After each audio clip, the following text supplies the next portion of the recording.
600m 깎아들은 사해 바다에 둘러싸이는 절벽에 드문드문 패여있는 굴에는 우리들이 별로 좋아하지 않는 하이에나 또는 도마뱀, 그리고 말똥가리, 그리고 그 안에 수백 년 전에 바로 이스라엘의 두 번째 왕 다윗이 그 안에서 살던 곳이었습니다.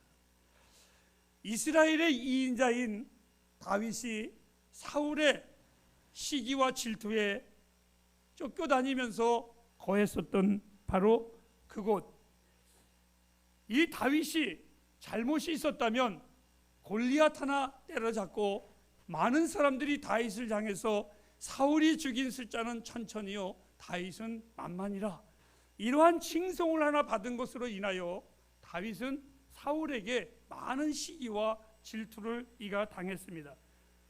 그리고 위선적인 사울의 궁에 거했을 때 갑자기 그에게 불행이 닥쳐와서 사울의 칼날을 피해서 광야로 내팽겨쳐 버린 사람이 바로 이 비운의 사나이 다윗이었습니다.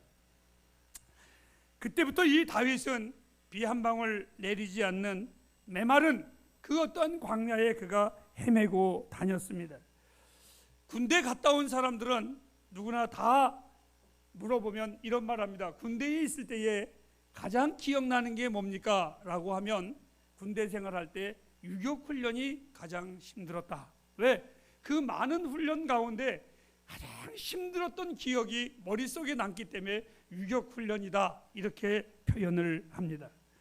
오늘 이 다윗은 자기 인생에 이 굴에 있을 때가 얼마나 많이 힘들었었던지 다윗의 시편 속에 늘 쓴 글 중에 있는데 많은 부분이 이렇게 써 있습니다. 오늘 우리가 이 57편 맨 위에도 이렇게 소개가 되어 있습니다. 다윗이 굴 속에 있을 때에, 다윗의 인생에 그 글이 너무나 많이 써 있어요. 그 굴 속에 내가 있을 때에, 그 굴에 피하였을 때에, 이 말을 다윗은 시편의 곳곳에 이것을 기록해 놓았습니다. 바로 그 굴의 이름은 너무나 잘 아는 아둘람 동굴이었습니다.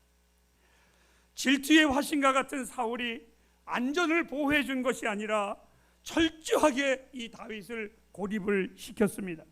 6번의 암살을 시도했지만 주의 은혜 가운데 이는 피하고 또 피했습니다. 심지어는 다윗이 피할 곳이 없어서 자기의 집, 그의 아내인 사울의 딸이었었죠. 미갈의 집으로 들어갔을 때에 미갈이 아비의 두려움에 못 이겨 다윗이 자기의 집에 온다는 소리를 고백함으로 말미암아 자기의 집에도 들어가지 못하고 또 밖으로 도망갔습니다.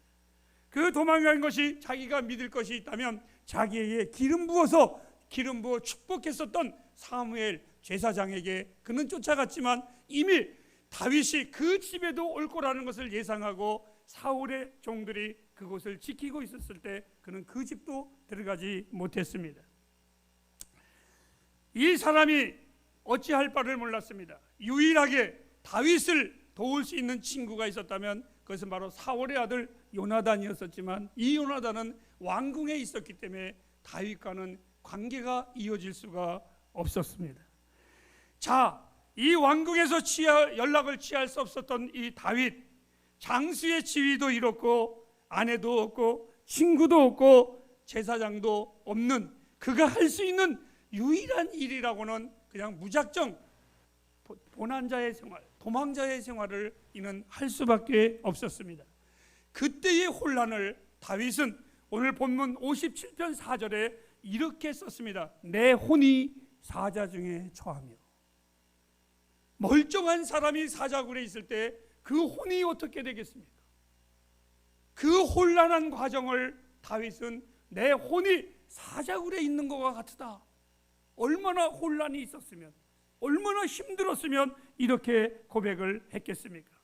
그 고백이 얼마나 잘 맞았는지 이 사람이 정신이 혼미해가지고 가지 않아야 할 곳으로 또 들어가 버리고 말았습니다. 어느 곳이 갔습니까? 자기가 그 옛날 죽였었던 골리앗의 땅, 골리앗의 고향 가드라는 곳으로 이가 들어가 버리고 말았습니다. 그 가드에 갔을 때에 당연히 그 적들이 다윗을 호의적으로 받아들일 리는 없습니다. 그래서 이 다윗이 굉장히 두려웠습니다. 우리 사무엘상 21장 11절 말씀을 또 한번 보실까요? 다윗이 노베에 가서 제사장 아비엘렉에 이르니 아비엘렉이 떨며 다윗을 영접하며 그에게 이르되 네가 어찌하여 내가 홀로 있고 함께하는 자가 아무도 없더냐? 다윗에게는 아무것도 없으면서 분명히 너는 이스라엘의 장군인데 어찌 내가 홀로 왔느냐? 자기의 정체가 드러나 버리고 말았습니다. 자, 이쯤 되면 다윗에게 있어서는 어디를 가도 할 수 없는 사면 초가의 인생이 되었습니다. 이때 이 정도면 우리는 사면이 다 막혔으면 나의 생각과 나의 방법으로 살아갈 힘이 전혀 없다면 이 다윗이 하나님을 향하여 부르짖어야 마땅한 것인데 아마 그것까지도 다윗은 잊어버리고 말았습니다. 그 모든 인생의 문제를 홀로 풀어보려고 애써서 그는 허우적거리고 있었지만 늪속에 빠지는 것과 같이 점점점 구렁텅이에 빠져가고 그의 모습은 취해져 갔습니다. 자기의 신분이 드러났을 때 자기를 혹시 죽일까봐 이는 두려워서 이스라엘의 두 번째 왕이요 장수가 성문을 긁어대면서 침을 질질 흘리고 미친 사람처럼 행동하기 시작을 했습니다. 사무엘상 21장에서부터 24장까지에 보면 그 가드 왕이 그 다윗을 향하여 말을 합니다. 저가 이스라엘의 어떠한 자였었는데 이제 와서 저렇게 미친 자가 되어서 내 앞에 데리고 왔느냐라고 하면서 저를 내 앞에 저런 미친 자를 왜 나에게 보여주느냐 하면서 면박을 주고 그를 죽이려고 할 때에 다윗이 바로 이제는 더 이상 도망갈 것이 없고 미친 짓을 해서 도망갈 것이 없는 유일한 곳이 하나가 있었는데 그게 바로 아둘람 굴이었습니다. 그곳에서 다윗은 무려 10년이라는 동굴의 생활을 시작을 했습니다. 여기서 잠깐 우리 한번 여러분에게 물으면서 그 질문 앞에 생각하고 나머지의 말씀을 들으시기 바랍니다. 혹시 여러분들은 어떠십니까? 아침에 눈을 뜰 때에 사해 인근 한 동굴에서 눈을 뜨는 것 같은 내 인생이 아둘람 동굴 같은 환경은 아닌가 한번 생각해 보셨습니까? 다윗은 나의 인생의 스승입니다. 아둘람 굴은 그의 생명의 굴이었습니다. 이 다윗이 아둘람 굴 속에서 유일하게 찾은 것이 뭡니까? 다시 하나님을 그는 찾습니다. 다윗이 가장 즐겨 썼던 원어, 아니 성경의 많은 시편 가운데 그 다윗이 구구절절히 늘 쓰는 단어가 있습니다. 여러분들이 잘 쓰는 단어가 뭡니까? 여러분들이 하나님을 표현할 때 그 하나님의 명칭을 여러분들은 어떻게 표현합니까? 아마 외로운 자들은 하나님을 나와 동행하는 하나님이라고 부를 겁니다. 아니 배가 고픈 자는, 갈 길을 모르는 자는, 나의 인생의 길을 어떻게 갈지 모르는 자는 그 하나님을 나의 목자라고 부를 것입니다. 이 다윗은 시편에 보면 이렇게 하나님 앞에 그는 늘 고백을 행겨나옵니다. 하나님은 나의 피난처시요, 주는 나의 피난처시요. 시편에 보면 이 시편의 피난처라는 단어에 동그라미를 쳐보면 약 49번이나 같은 단어가 계속해서 나옵니다. 시편 57편은 이렇게 시작합니다. 다윗이 사울을 피하여 굴에 있을 때에, 이 굴은 다윗에게 피난처였습니다. 누구도 자기 편이었고 그 어느 곳도 머물 수 없는 환경에 철저하게 이 다윗은 혼자였습니다. 그런데 절대로 아닙니다. 그 글 속에 혼자가 아님을 이 다윗은 깨달았습니다. 그 흠이진 곳에 그는 노래합니다. 우리 오늘 본문 말씀을 다시 한번 읽어보실까요? 이렇게 하나님이여 나를 긍휼히 여기시고 나를 긍휼히 여기소서. 내 영혼이 주께로 피하되, 그는 이렇게 말했습니다. 내 영혼이 굴에 피한 것이 아니라 주께 피하였고, 내가 굴 속에 그늘에 있는 것이 아니라 주의 날개 그늘 아래 내가 있나이다. 그 굴을 통하여 다윗은 이렇게 그는 고백을 했습니다. 사랑하는 햇불 가정 여러분, 제가 이렇게 말씀을 드립니다. 하나님을 피난처로 삼으시기를 바랍니다. 세상을 의지하지 말고 주님 품에 힘들수록 더 파고 들어가시기를 바랍니다. 사울이 아니라, 사람이 아니라 우리가 의지할 분은 하나님 아버지이십니다. 하나님은 우리의 피난처이십니다. 우리의 피할 요새이십니다. 견고한 성벽입니다. 하나님은 우리의 인생을 만드시고 우리의 인생을 인도하시는 분이 이 하나님이십니다. 그래서 우리가 피할 곳 하나님 외에는 없습니다. 사무엘상 22장 12절에 보면 그 안에서 하나님을 만났을 때에 하나님은 새로운 일을 계획하기 시작을 합니다. 이 안에 하나님이 사랑하는 자들을 하나님이 다윗을 찾게 만듭니다. 그런데 환난을 겪을 자들, 그리고 빚진 자와 마음에 원통한 자, 다 그들이 이 다윗을 향해서 광야에서 헤매다가 다윗을 향하여 모여듭니다. 그 숫자가 몇 명이냐면 400명입니다. 하나님이 다윗을 다시 쓰시기 위해서는 좀 멀쩡하고 좀 있는 놈들, 멋있는 놈들, 신는 놈들, 이런 사람들을 보내줘야 되는데 성경에 보면 환난을 겪은 자와 심히 빚진 자와 심히 원통한 자, 한마디로 말하면 인생의 쓰레기 같은 자들을 하나님이 400명을 다윗에게 붙여주셨습니다.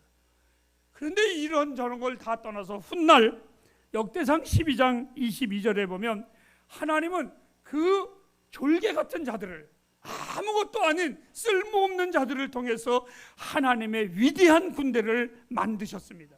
그리고 그 군대를 통해서 이스라엘을 다시 재건하신 하나님이셨습니다. 주님은 이미 고린도전서 1장 26절부터 28절까지 해보면 그런 우리들을 하나님이 불렀습니다. 자랑하지 못할 우리들, 뛰어나지 못한 우리들을 하나님은 이미 부르셨습니다. 저의 간절한 바람이 하나가 있다면 우리 햇불교회의 모습이 이러한 아둘람 굴과 같은 교회가 되기를 저는 소망하고 있습니다. 왜?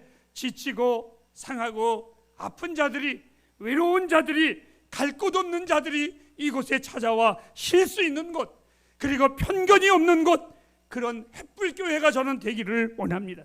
서로가 위로하고 서로가 용서하고 서로가 격려하고 서로가 품어주는 우리 교회가 되기를 주님의 이름으로 축복합니다.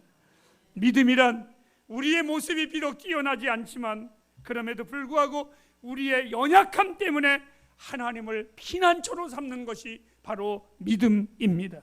나와 여러분, 그리고 우리 햇불의 피난처가 우리 주님이심을 잊지 마시기를 바랍니다. 성경은 이렇게 말했습니다. 죽게 피하는 자가 복이 있노다 라고 말했습니다. 다윗은 이 고백이 하나의 언어로 한 것이 아니라 그의 삶의 진정한 간증으로, 경험의 말로 이는 고백을 했습니다. 우리 햇불교회는 별 볼 일 없는 모든 이들에게 아둘람 굴이 되기를 저는 원합니다. 그렇습니다. 사랑하는 햇불 가정 여러분, 저는 사실 별 볼 일 없는 자입니다. 저는 그래서 죽게 피합니다. 죽게 피합니다. 나의 형제들이 간혹 어떨 때는 예수를 믿지 않고 주의를 지키지 않는 자들을 볼 때마다 저는 이렇게 표현을 합니다. 너는 강하고 잘나서 주님이 필요 없지. 나는 연약해서 주님이 필요해. 주님만이 나의 피난처이십니다. 주님은 내가 아둘람 굴에 모였었던 정말 상처 많고 연약하고 아무것도 아닌 그들을 부르신 것처럼 그런 나를 주님은 실어버리지 아니하시고 지금까지 나를 인도해 주셨습니다. 저는 그래서 고백합니다. 주님은 나의 아둘람 굴이라고. 여러분의 아둘람 굴은 어디에 있습니까? 무엇입니까? 어떤 이는 아픔이 아둘람 굴이 될 수 있습니다. 어떤 이는 슬픔이 아둘람 굴이 될 수가 있을 겁니다. 어떤 이는 외로움이 아둘람 굴이 될 수 있을 것입니다.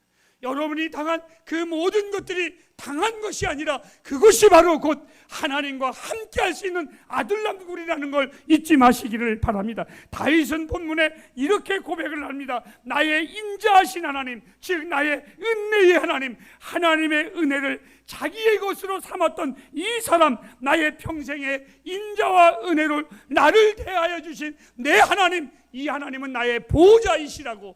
사랑하는 여러분, 복음의 위대한 것 중에 하나가 하나님이 나의 보호자이십니다. 하나님이 나의 피난처이십니다. 하나님이 나의 요새이십니다. 하나님이 나를 보호하시면 복음의 복음이라고 저는 믿습니다. 햇불 가정 여러분, 인생을 살아가면서 혼자 다니지 마시기 바랍니다. 나의 보호자 주와 동행하시기를 바랍니다. 이것을 꼭 잊지 마시고 주와 동행하는 여러분들이 되기를 바랍니다. 이제 마치겠습니다. 믿음이란 혼란한 세상에서 사람과 환경을 의지하는 것이 아니라 하나님을 의지하는 것입니다. 믿음이란 내 삶이 사자 중에 처한 두려움이 올지라도 따라하실까요? 하나님의 품에 더 파고드는 것입니다. 이것이 믿음입니다. 우리의 삶에 아들남들이 하나님을 경험하는 자리가 되기를 주의 이름으로 축복합니다. 그리하여 그 동굴을 통해서 여러분들은 하나님의 위대한 사람, 위대한 군대가 되리라고 저는 확신합니다. 주님은 그 굴을 통해서 나와 여러분들을 더욱더 하나님의 마음에 맞는 하나님의 귀한 존재로 만들어 가실 것입니다. 일부 예배 때에 기도의 제목을 봅니다. 저는 이렇게 그 기도의 제목을 기도했습니다. 하나님, 저 기도의 제목이 그들의 아들남 굴이 되게 하옵소서. 그리하여 그 굴에서 하나님 만나서 주의 백성의 모습을 드러내게 하는 하나님의 손길을 경험하게 하옵소서. 마칩니다. 주께 피하는 자는 복이 있습니다. 기도하겠습니다.